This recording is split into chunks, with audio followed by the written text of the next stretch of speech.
কি তোমরা কখন এসেছো?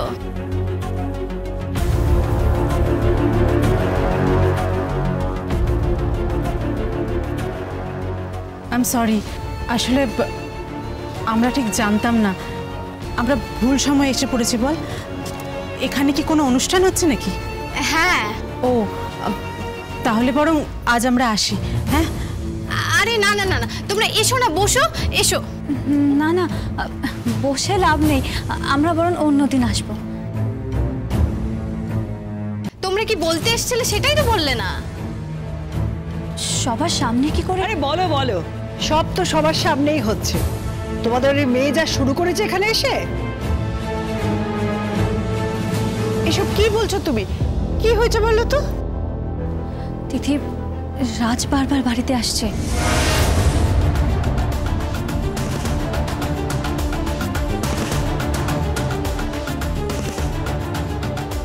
বারবার জিজ্ঞেস করছে তুই কোথায়।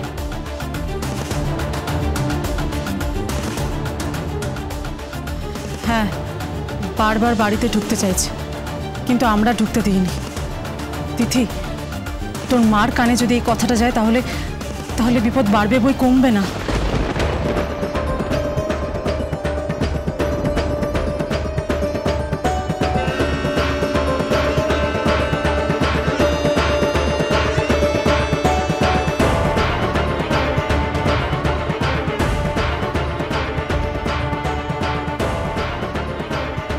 আমি রাজ বলছি।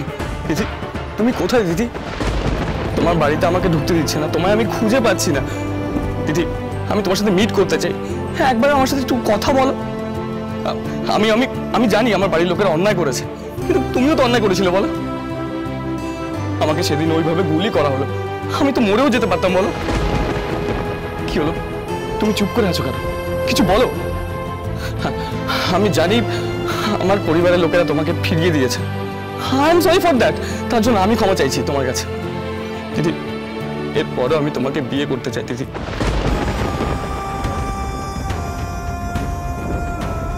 আমি জানি আমার পরিবারের লোকেরা তোমাকে ফিরিয়ে দিয়েছিল, তার জন্য আমি ক্ষমা চাইছি। I am sorry for that. এখনো আমি তোমাকে বিয়ে করতে চাই দিদি। প্লিজ দিদি, একবার আমার কথা শোনো দিদি, প্লিজ।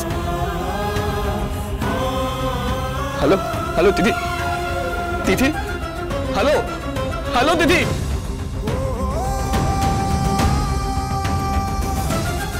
কার ফোন ছিল? কার ফোন ছিল? তা জেনে আপনি কি করবেন? আমি জিজ্ঞাসা করলাম কার ফোন ছিল? রাজ।